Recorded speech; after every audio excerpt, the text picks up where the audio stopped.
Let me tell you of the days of high adventure.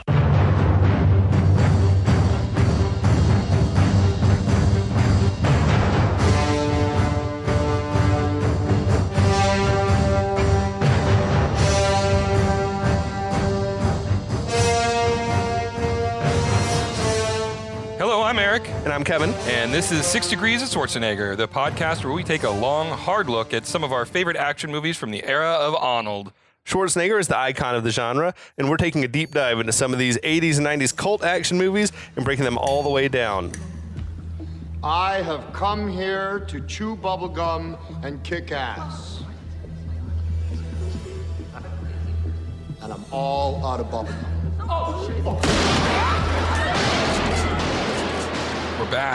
We're back. Eric, good to see you again, my Good friend. to see you. Yeah, it feels like it's been forever and a day. Yeah. I'm excited to be back with you. I'm excited to be talking about this specific movie, Yes. which was totally off my radar. I knew it existed, and I knew generally what it was about, but I never watched it until you put it up as our next project here for the podcast. So thank you. Yeah, well, when you said you had never seen They Live, I was kind of like, well, now it's not an option. This has to happen. There's another, just that John Carpenter, man, was a busy motherfucker, He like was. all through the 80s and the late 70s. Yeah. Cranking and- stuff out. Oh, I and know. quality projects. Yeah, I mean, he had The Thing in 82.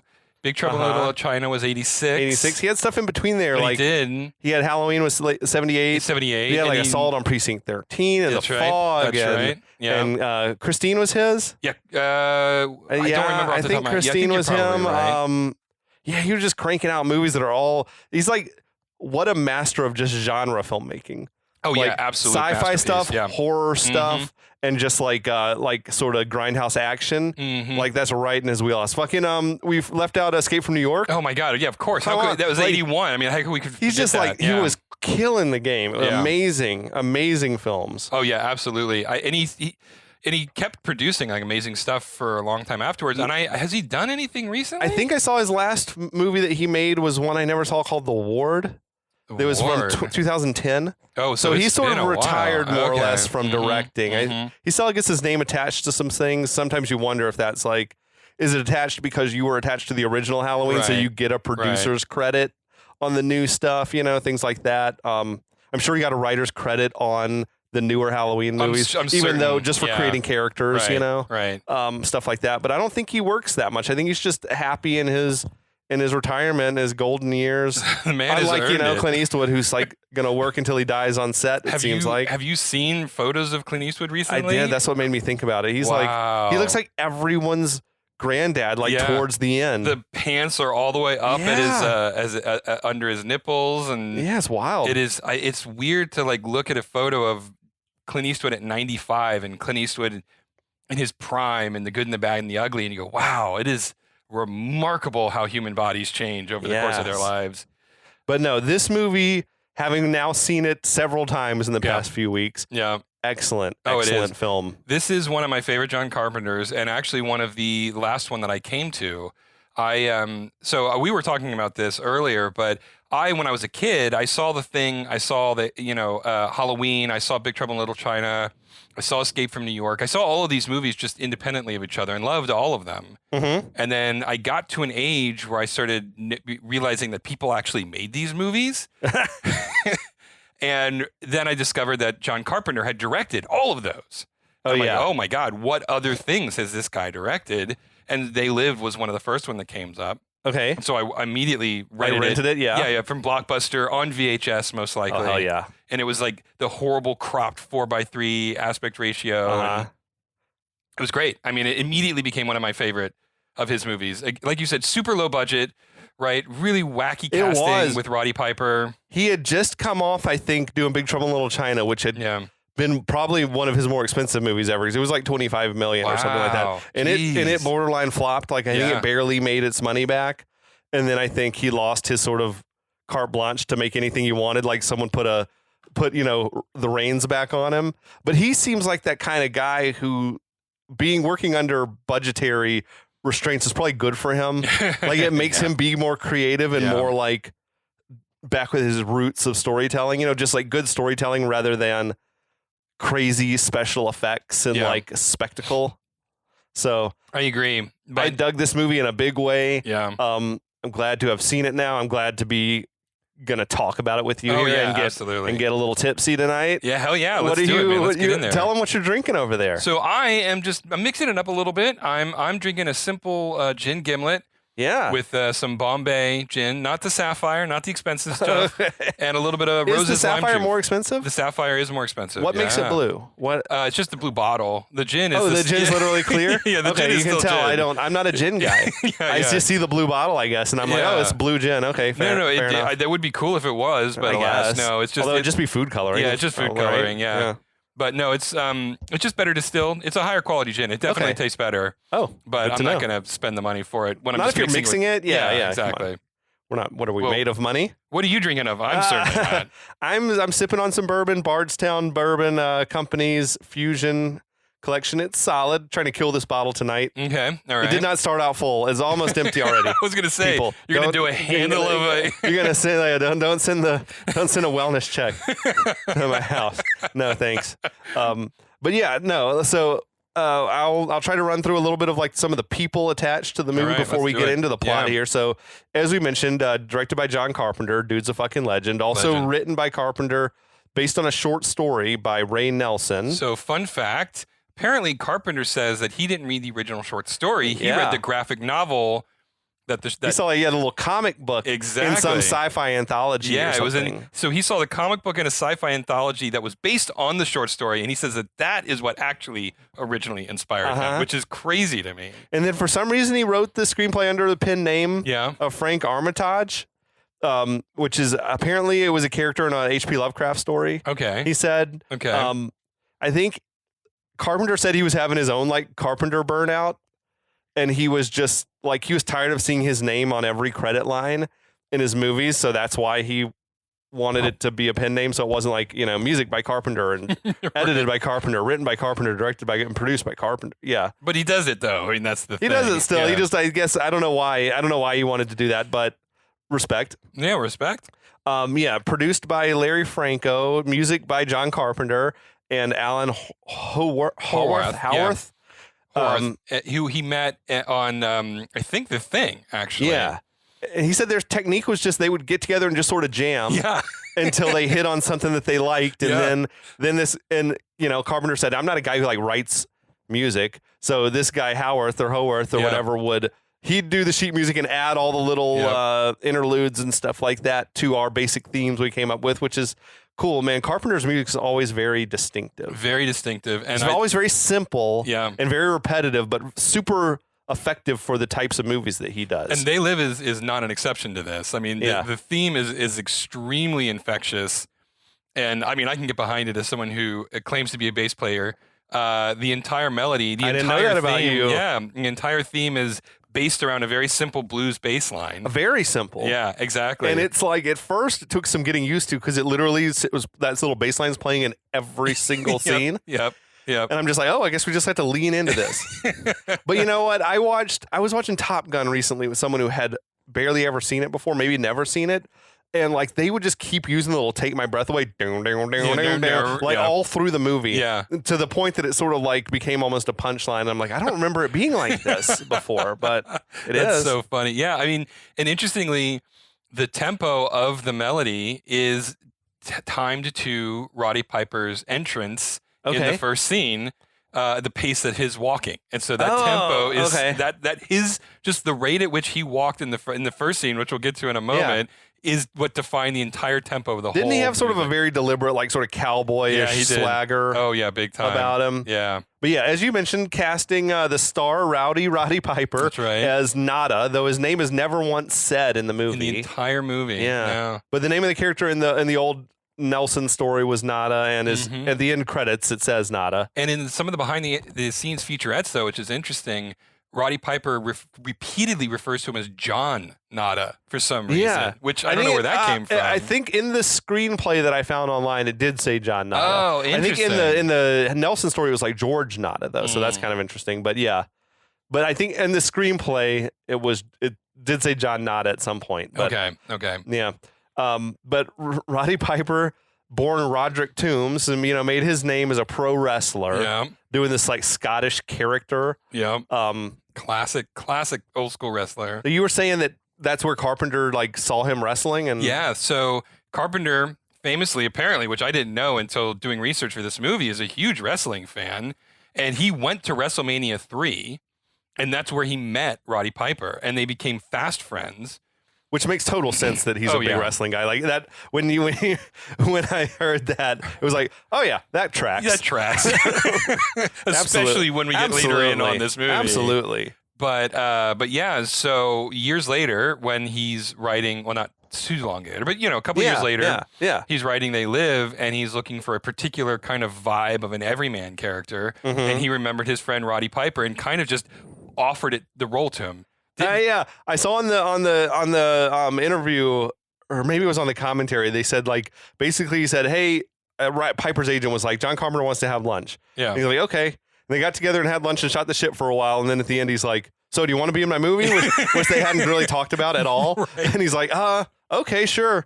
Like I think in Carpenter's mind it was sort of an audition. Like let me just talk with this guy and see if we get along. Yeah. And then so that's wild to me, but that's great. Also starring Keith David Oh, thank as God. Frank. I never get tired of seeing Keith David in things. One of my favorite actors. And I feel like he's that guy in my mind that always, every time until now, would be like, is it Keith David or David Keith? His name. But now I've seen it enough and familiarized myself with his work here that I think I can avoid making that mistake in the future. Yeah, Keith David. What a fucking career this guy's had too. Dude was in I always think of him first in Platoon, but he did The Thing also, which was amazing, working with Carpenter. There's Something About Mary. Yeah. He was like Mary's dad. What baseball? What baseball? He's like, are you yelling at me in my own house? Hey, who knew this dude is so funny? Oh, he's a riot. I mean, Don't make me have to open a can of whoop ass on you. he's also an acclaimed voice actor. Dude, all those Ken Burns shits that he's done, narrating a lot of the documentaries. I mean, any fan of Halo is going to know who Keith David is. Uh-huh. And then he was in He was in Nope recently. He was in Nope. Very short part, unfortunately, but very yeah. briefly. But he also was in season 6 of Community, which is a highly shit. underrated season of television. I think I haven't seen that one. Yeah. But yeah, dude is fucking awesome. His voice is one of the all-time great voices. Yeah. He also has this thing, which we'll touch on, I'm sure, as we're going through, that like he just conveys like a sense of, working man dignity about him. Like absolutely. a real decent human, like decency Yeah. just coming off of him, It's awesome. Yeah. He was awesome in The Thing as like sort yeah. of the second in command, like no nonsense, like he's just great, man. He's is. such a natural performer. You don't feel like he's acting. You feel like he is the real guy. Yeah, effortless. Yeah, Yeah. I totally agree with you. He's amazing. Yeah.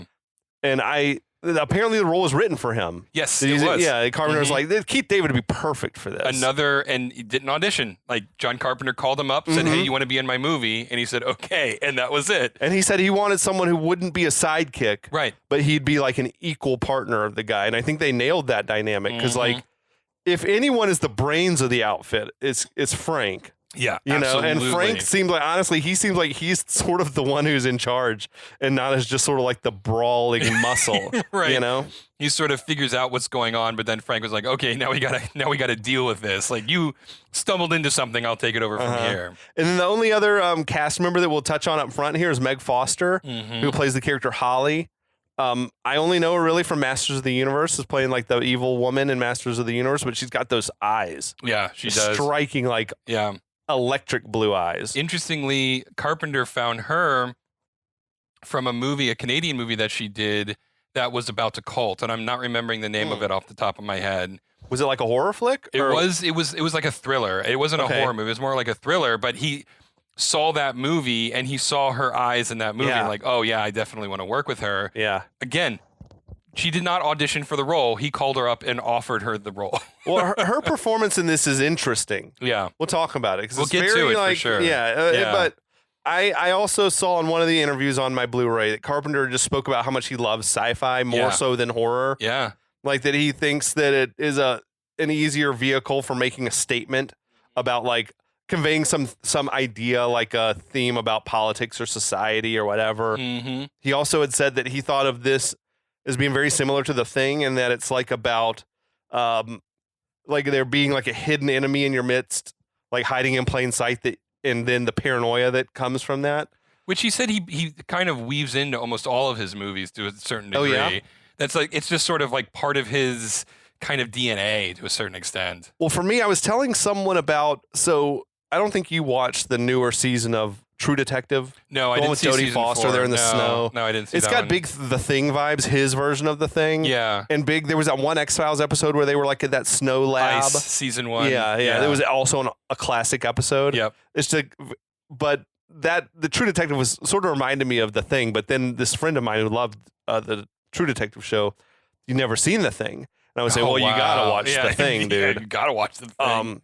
Because I think The Thing was like, and especially the original The Thing was like a communist, like a thing about like there's secret communists hiding among us, and then everyone starts turning on each other, whatever. But especially the original, but even the newer one, I think also was sort of like we were still in that peak era, like Red Dawn, Soviet, communist scare era. I mean, 82. We were still a decade away from the end of the Cold War. Basically. So, we were in the peak of it. Like, everyone was worried like War Games and Red Dawn and those type of movies were coming out. Like, for sure. Absolutely. It was definitely Soviet and Americans had like cranked up the temperature on the on the Cold War. So, but this one fits right in that same sort of concept of like there being just a secret conspiracy that we're not aware of, like, and their enemies are in our midst. So I think it's pretty fucking great. It is. I mean, it is. It's and this was a very political movie for John Carpenter. He obviously he made this, and he's very open about this in response to Reagan. Like, he hated President Reagan, and I'm not going to weigh in one way or the other. It's not relevant, but he hated Reagan and wanted to. He just like They Live kind of was born out of that need to express how frustrated he was with the way everything was going under his presidency. And it's very interesting, and it comes through. I mean, this is at least for as long as I've been doing this. We'll touch on that as we go along and at the end as well. But this is the most political movie that we've done together. Oh, for sure. For sure. Like, I was not prepared for that aspect of the story. And it's a movie that another theme that'll keep coming up as we go through is like, this movie feels even like more contemporary today than it probably could have possibly been in 88. Yeah, it's crazy. But let's dig in, man. Yeah, I'm ready to do it. Well, so here we go. The Universal Animation comes up, followed by Alive Films. They Live. That was like the production house that he had a deal with or something? Second and last movie he did with them. Okay. I think he had like full creative control over the movies. What was... Oh, yeah. Anyway, it doesn't matter what the other one was. But I don't remember it off the top of my head. I don't either, but I think it was whatever he did right after Big Trouble in Little China and before this. Yeah. But I think he's a guy who needs full control of his projects to really execute his vision. So, really fun shot. We open on a bunch of graffiti with a bunch of different things all over it. They Live is spray painted on it. That was cool, wasn't it? Yeah, emerges from the wall. John Carpenter's They Live as the credit, right? And I spent so long staring at that mural, like trying to find the secret meaning in it and how it was going to like foreshadow the story, and I just think that it doesn't. No, I think that just the production designer just spray painted They Live onto on existing graffiti. You're vandalizing the graffiti, sir. Stop it. And then, as we were talking about, that blues line immediately starts up, like right from that opening moment, right? Really establishes, I mean, everything about this first shot, because the camera pans over, we see trains rolling by slowly. We've got that synth blues melody going. And then here comes Nada approaching camera, stepping over the train tracks. He's got his like bedroll above his backpack, wearing the flannels. I mean, like the whole thing. He is the definition of the working poor everyman kind of guy. He reminded me of John Rambo in First Blood. Like when we see him sort of 100%. wandering along, like clearly a dude who's the prototype drifter. Yeah. Like living a hard life or whatever and riding the rails or whatever he's out here doing. Yeah. But except that I think that for Carpenter, this movie was also a counterpoint to like Rambo 2 and 3. Like that had become these big sort of jingoistic, rah-rah, we're big and roided up and we're going to kick everyone's ass. 100%. And, This was absolutely a repudiation of that. But it's interesting too because he jumps right into it because he starts walking into downtown LA and then is immediately sort of like either impressed or overwhelmed by the concrete spectacle that is the city. Right. And we get this tableau. The streets are crowded with homeless people and panhandlers, and right. I mean, like immediately he steps into an unemployment office looking for work. Well, I think it was like also the dichotomy of like he's marveling at this very rich city that's then crawling with homeless people. Yeah, absolutely. And it's like there's the wealth of this city, and then everyone who's on the streets here is poor. And it's interesting too because like the unemployment office is so densely packed versus the sparseness when he's outside every time, right? There was a PA announcement going on in there about like the food stamp service has been suspended. Yep. And it's just like, oh yeah, it's like to not to get too political, but it's like there's certain people that want to end these entitlement programs for people and stuff. And that was reminding me like, oh, that's been a thing, I guess, for 30 plus years. 30 plus years. At least. It's just crazy. So he looks at the job board, doesn't see anything immediately, and he cuts to him talking to this old crone who is, I guess, managing his. So I thought for sure that was maybe the woman from Beetlejuice, the one who. She had that same vibe. Yeah. I looked up and it was not her. Okay. The only thing, this woman has been in like a million episodes of Matlock playing a judge. Like she was a recurring character on Matlock. But she was not the woman from Beetlejuice. I would have loved it if she was, though. That's so funny. So he's looking for work, and he's been out in Denver for 10 years, but all the work out there dried up. Yeah. And so it drove him west. You made that comment about like 14 banks collapsed. Yeah. And I wasn't sure does that mean like a run on the banks, sort of like Depression era? I think that's what it's kind of implying. Okay. Yeah, but we don't ever come back to that though. But it is. I feel like that he was sort of trying to do a little bit of world building and imply that there are other things going on around the world. So, to establish that this wasn't just a thing that was happening in Los Angeles. Oh, for sure. It's that's well laid in that it's at least all across America. Right, exactly. So he doesn't get any work, and we go back to him just wandering the streets of LA, and he stumbles across a blind preacher who is just. I didn't pick up right away that he was blind. I didn't pick up until later on. Oh yeah. But I was just like, oh, okay. Did that register for you like the first time you saw him? I mean, I saw the movie originally like 20 years ago, so you don't knew remember, in your but mind. I knew he was blind when I was watching it, recently. You didn't like have the dark glasses on or like anything necessarily, but it makes sense for him to be blind. Yeah. Especially with the nature of his character as we'll discover. As we'll discover, right, exactly. But yeah, so he has and it's a really prescient kind of, it almost foreshadows the whole movie to a certain extent. But he's part of the rebellion, as he it is were. ultimately We don't know that yet, but he's trying. He's trying to get the message out, I guess. Right. They use their tongues to deceive you. Venom is on their lips. Their mouths are full of bitterness and curses. The fear of God is not before their eyes. Mm-hmm. Which sounds like crazy preacher talk. Right, it's totally appropriate crazy preacher talk, but we won't read. I won't go through the whole thing. No, you should, because this is where it gets more relevant. I think. So anyway, then he goes on, is like, they have taken the hearts and minds of our leaders. All right. Okay. They have blinded us to the truth. Our human spirit is corrupted. Why do we worship greed? Outside the limit of our sight, they're feeding off us. Yes. Perched on top of us from birth to death are our owners. They have us. They control us. They are our masters. Wake up. They're all around you. He's like summing it all up. The whole conspiracy. And it's funny. It's not the most convincing presentation to win people over to your side is coming off like the crackpot, street corner preacher. Mm-hmm. Mm-hmm. But he's spitting nothing but facts. Spitting nothing but the truth, which I think, is really driven home when the police show up. And they're clearly there to deal with the preacher, in my opinion. I don't know why else. No, yeah, I think they don't show that. Right, but they don't show it. It's very clear. Not as like, I'm not getting involved in this, and he moves on. I know what they do to drifters around here. Exactly. So he's walking down the street, and he passes a store window filled with TVs turned to Cable 54, which is a channel that will show up multiple times over the course of the movie. And it's showing this like really patriotic kind of commercial. And then it cuts to, it shows a man that's just like literally staring at the TV like a zombie. Completely motionless. Yeah, exactly. It was real creepy. Mm-hmm. There's a creepy vibe already going on. Yeah. Carpenter's like a craftsman of a filmmaker. You know Yeah. what I mean? Also, someone pointed out that like the way that the Mount Rushmore was lit, like it made it look like the presidents each like were wearing sunglasses, like Yeah. their eyes were really blacked Yeah. out. I don't know if that was intentional I or don't not. know, but some people speculate that they did that on purpose to imply, even specifically with Lincoln, apparently it was the most significant. Okay. That it was that this was a liberation, like we were about to be emancipated Sure. from our I controllers. could see it, man. I give Carpenter credit. He's Yeah. a deep thinker. Yeah. So he finds his way to a homeless camp. Nada finds his way to a homeless camp, and he.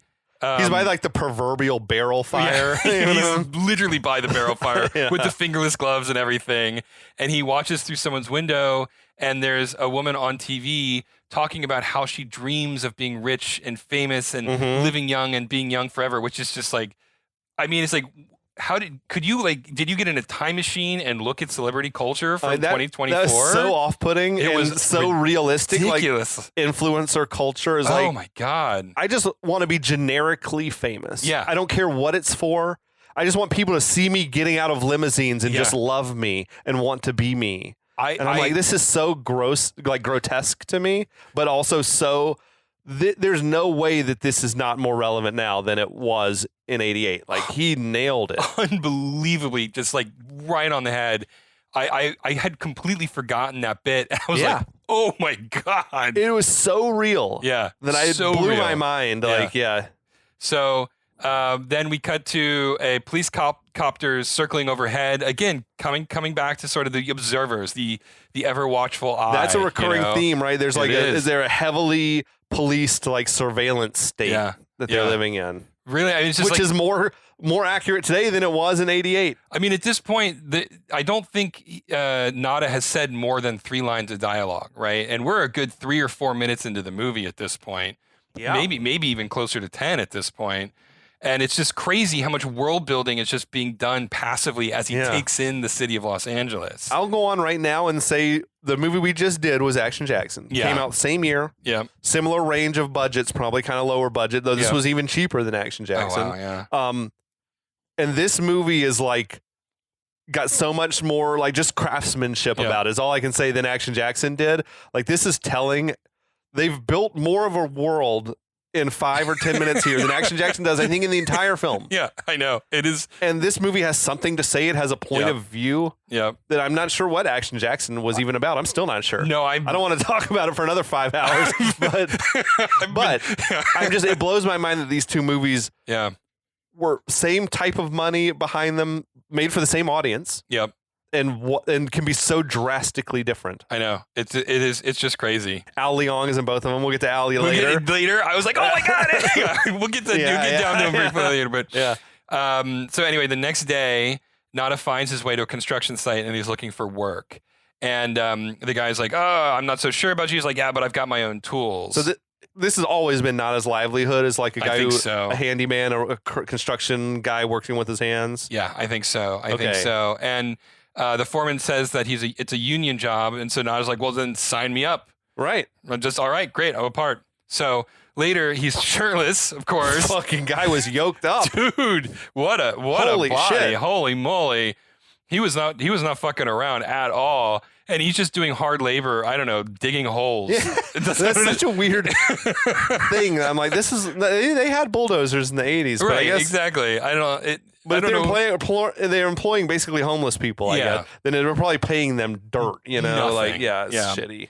So finally we see Keith David character Frank, and he's on site doing the same sort of menial digging holes work. I think he was swinging a pickaxe. Yeah, I think he Which was. I'm like, is he an old timey prospector? Like, I don't know what you'd be doing on the construction site with a pickaxe, like I'm busting mining for rocks. gold in this I know, foundation. it's nuts. It was weird. I mean, it's completely irrelevant what the actual Yeah, no, work was. we see they're doing back-breaking physical labor. and that's what matters. That's right? what it is. Yeah, these yeah. are working men. So it's quitting time now, and the foreman is angrily shouting at Nada, "Is like, you can't sleep here.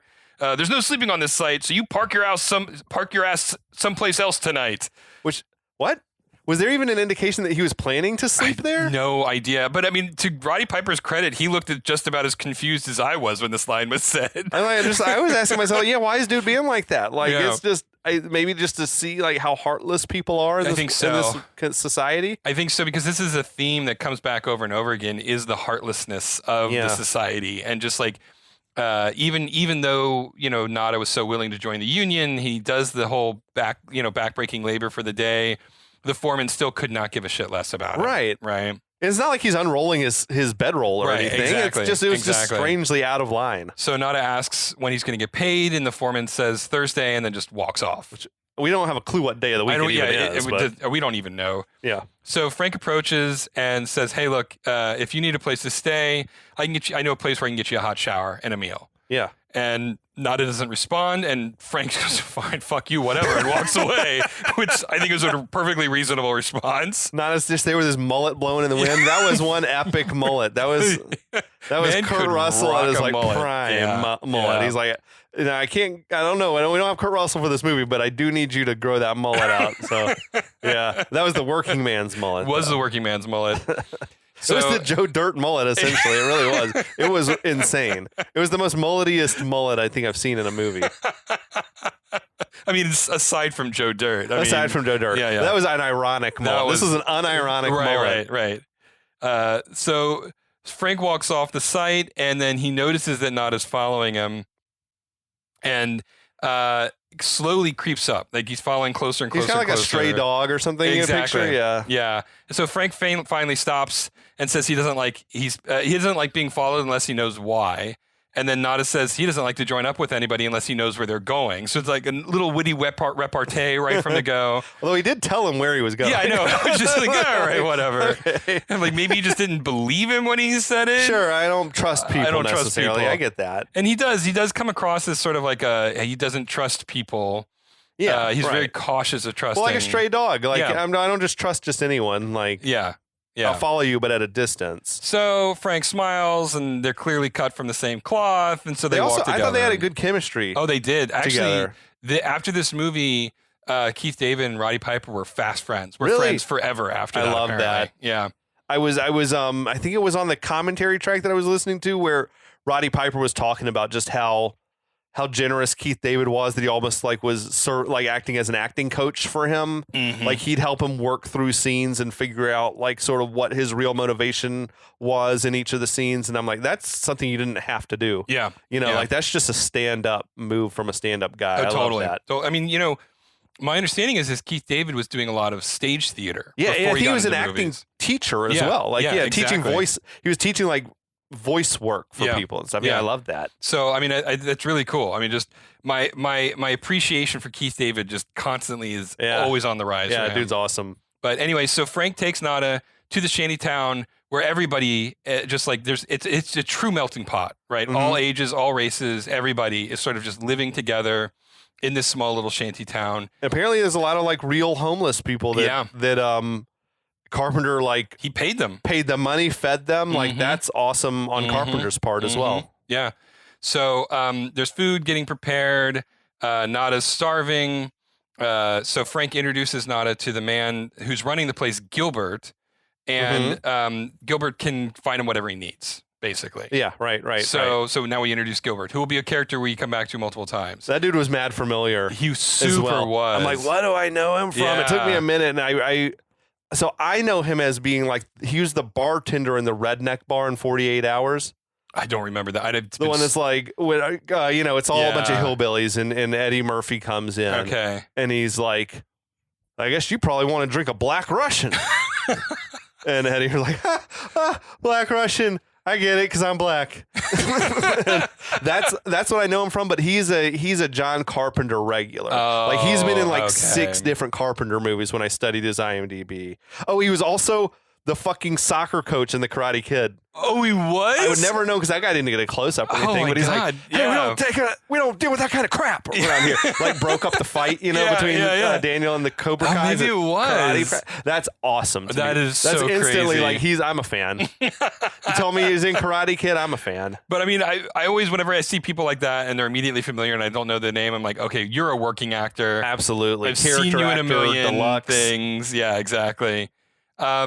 So Gilbert asks if Nada knows how to use those tools, and he's welcome to join the community for free as long as he's willing to pay, do the repairs. It's awesome. That seems fair. So Frank leads Nada to the food line. There's a dozen people waiting for food, and they get like just stews, green, whatever. Just like it's just basically like food kitchen kind of. Some time must have passed because Gilbert was also up at the front of slinging that slop. Yeah, that's right. That's right. And so Frank and Nada like sit away from the other, and they're just kind of munching away. And Frank tells Nada that he has a wife and kid back in Detroit that he hasn't seen in 6 months, and he left them to go look for work. Which apparently, this is based on experiences that John Carpenter had with people like that. Okay, he said like the working poor. They call them. Poor, right? Yeah. Exactly. These people who wanted to work and had jobs, but they couldn't afford first and last month's rent, so you couldn't really get a place. Exactly. And so they became migrant workers within their own country, which is just crazy. And Keith David is like amazing at doing this sort of work on screen. Like his performance, it was just so realistic. It broke your heart to hear him telling his story. You know, I can't say enough good things about him. Oh yeah, for sure. So Frank tells Nada that basically what happened is the steel mills started shutting down and laying everybody off, and he laments that the workers they gave their companies a break when the times were tough, and then the management gave themselves raises and bought foreign cars, which I thought was a really once again it's too real. It's more real now than it was then. Yeah. However real it was back then, it's like we had all these bank bailouts and all the CEOs gave themselves massive bonuses. Well, I mean, like not even forget all the steel tariffs that started happening, which raised the price of domestic steel, right? Yeah. It's crazy, right? Like it's nuts. Down to even the actual like industry. So like, people are making more money, but it's not the working class people. Exactly. And then one of my favorite lines in the whole movie, and there are so many good lines in this movie, the golden rule: he who has the gold makes the rules. I'm like, that shit hits hard. Yeah, it's too real. Yeah. So Frank mutters that if things continue this way, there should be a revolution. And I'm ready to rock with Frank right now. He's like, if they do that, I'm ready to put a fucking brick through their foreign car's windshield. Like, hell yes, Frank. Nada's like, whoa, slow down a little bit, slow down. It's interesting, Nada's not been sort of radicalized, I guess, yet. Right, exactly. And even though, and this is an interesting factoid, so I guess Piper had recently been married. And so he refused to remove his wedding ring. They just don't address it. Like we see that a lot and I guess it's never said that he's not married. No. Or that he hadn't at one point been married, his character or something. I mean, what I projected on it is his wife died at some point and it cut him loose. Like, have you ever seen American Nomad with Frances McDormand? Nomadland. Thank you. That's what I meant. Yeah. Same premise. Her husband died and she just became a nomad. That's kind of like what I projected onto Nada, basically. He lost his wife and just became a drifter as a result. I have another theory we can touch on a little bit later about what may have gone down with the Nadas. Within the fiction of the world. the backstory that we never get any details on. So now later it's dusk and Frank walks Nada through the camp and says that the powers that be have everyone else playing a game. He explains that they put everyone at the starting line and the goal is to just get through life, right? Which is, I think, pretty appropriate. But instead of working together to succeed, everyone tries to hurt each other to get ahead. Also, that's fucking real life, man. I know. It is. It's more true now than it ever has been, honestly. It's like there's the analogy of like, I don't know if you've ever seen it's like a political cartoon, but you got like the rich fat cat with like who's got like a 8 cookies or whatever, and there's one cookie there and 2 poor people, and he's like, hey, look, he's trying to take your cookie. It's like that where it's like, instead of people sharing the wealth and let's all lift ourselves up together, it's like, no, everyone's being pitted against each other by the mysterious they. Yeah, absolutely. And but Nada doesn't seem to agree with Frank's philosophy, though, which I thought was interesting. Yeah. He says that he believes in an honest day's work for an honest day's pay, and that if he keeps his head down, works hard, success will come to him. Which that's the dream that we're sold, right? Exactly. Just play your part, and then you'll be successful in the end. Yeah, work hard and keep your head down, and you'll follow the rules, and you'll find great success. Right. And he says, I believe in America. I follow the rules. Everyone's got their own hard times these days, sort of coming from the perspective that everybody's suffering in their own way, and who am I to judge, right? Which I thought, oh, okay, all right. Yeah. So he really is coming from a true neutral position. He's not a skeptic, quite frankly, at the start. No, yeah, he believes in America still. Yeah. Right, absolutely. So night falls, and Nada's sitting alone playing harmonica. Perfect. Apparently, he did his own harmonica playing. Oh, really? So, Okay, well, there you go. But I feel like he's fully embraced the hobo lifestyle. You know? Which, interestingly, he's train jumping. He's like playing the I mean, harmonica. He's look. doing the barrel fire thing. yeah, that's right. He's got it locked down. I thought they would give him like the little bindle stick to walk around with his little thing. Why would anyone carry their shit like that? No, so man. weird. But it's real though. I mean, I've seen photos I of don't like hobos like Just walking tied up around. in a little blanket on a Yeah, stick. it's or so whatever. weird. It's so strange. Anyway, But he's at least leaning into he it. really is leaning into it hard. Yeah. So he wanders through the camp late at night, and he finds a couple of dudes watching TV, and then the signal starts getting staticky, and this very academic motherfucker Yeah. shows up on screen, and he starts reading a manifesto. And the guys watching the TV complain that these hackers, which I thought was an interesting word. I didn't know that word was around already. Yeah, I guess Yeah, it that's was. cool. Keep interrupting the TV signal.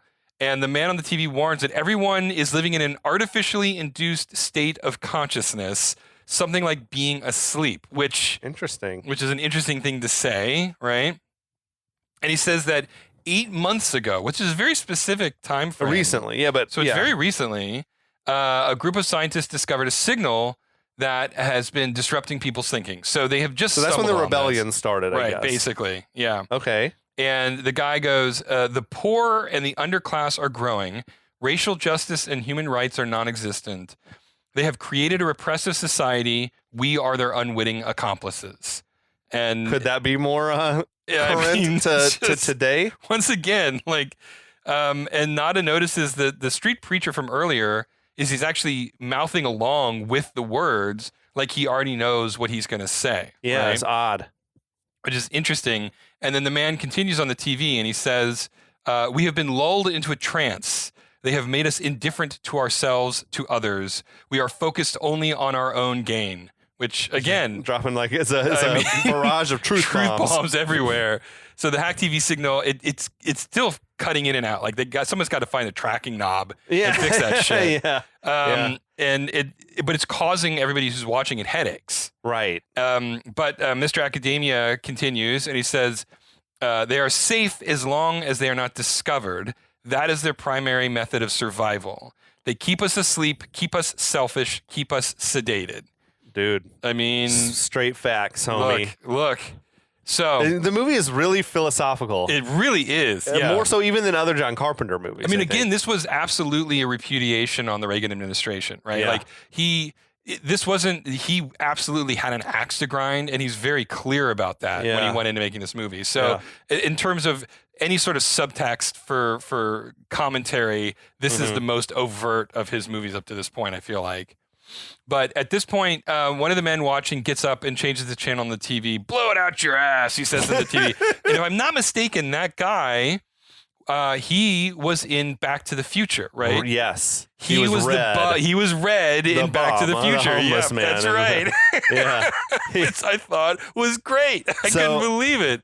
We normally don't like to get into the whole spoilers on the podcast. Yeah. But spoiler alert, this guy winds up being part of the conspiracy Mm-hmm. later on. So do you reckon he's already been corrupted at this point? Or did he not get corrupted until later on? I don't know. It's hard to say. I think that he was in it all the way from the beginning. That would kind of make more sense as we Yeah. work our way through. Yeah. And it would kind of make sense why he's sort of like poo-pooing on this, the hacker Yes, signal. Absolutely. He is. The sense that I got is like to get. Well, I don't want. Well, let's come back to it. Let's like. we'll work. There will be Well, opportunities. yes, yeah. but yes, I do believe that he was a part of it from the very beginning. Okay. Yeah, that is my take on it. I agree with it having on second or third viewings. I'm like, I feel like he's always been a part of Yes, this. that was my thought as Okay, well. Okay, cool. So, all right, we'll come back to him. He comes back. Don't worry, we haven't seen the last of Red from Back to the Future. No. So then Nada notices that Gilbert is speaking to the street preacher, but he can't, from where he is, he can't hear what's going on. So, but he sees that Gilbert takes the preacher by the arm and leads him towards a nearby church, which I thought was interesting that the first introduction to this kind of because we'll find pretty quickly that this is the House of the Rebellion, Yeah. that they set it in a church, right? They could have Yes. been anywhere, but a church is where they decide to set it up in. And while Gilbert is leading the preacher away, other people are watching the TV, and they're now completely engrossed in the new show that they're watching. I looked it up, and it was an old 50s B movie called The Monolith Monsters. I love that title. In which the monster was like a space rock that like came down from space and started growing. And if people touched it, they would turn to stone. And I'm like, oh, okay, sure. That seems kind of fun. It's any number of like MST3K type movies, you know. But yeah, right. I'm sure that's the shit Carpenter grew up watching. Absolutely, 100%. I mean, if he didn't watch all of those movies, it would blow my mind. Yeah. So Gilbert and the preacher, they're having a disagreement as they're being, as Gilbert's leading the preacher away. So there's obviously something strange going on here. Right. We don't know what's going on, but there is, and Nada picks up on this pretty quick. It's like, something is not right about what's going on here. Yeah. Because he experiences the headache too. He notices the lip syncing. He notices all of this. So he's pretty observant about what's going on. Mm-hmm. The next morning, Nada encounters a very tired-looking Gilbert as he's exiting the church. And Nada remarks that the choir practice ran a little late last night. Right. Gilbert says that the church lets him use their kitchen. And Nada's response is, until 4 a.m? And Gilbert goes, hey, we're taking care of a lot of people here. So Nada stayed up until 4 a.m, like keeping an eye on things? I guess that's what they're implying. Is like, this is interesting. I'm going to see what's going on. I got the impression that Nada was on his way to work, but they don't actually show that. But he had like the tool belt slung over his shoulder, and he was he had a different version of his uniform, which is like a different flannel and jeans. Yep. But yeah, I got the impression that they never show him at work, but I have the impression that he was on his way back to the construction site or something. That was basically what I had just assumed, that he watched to a point. It was like, okay, I got to work tomorrow. I went to bed at 4 a.m. Yeah, we get 2 hours of sleep I'll get here. 2 hours of sleep.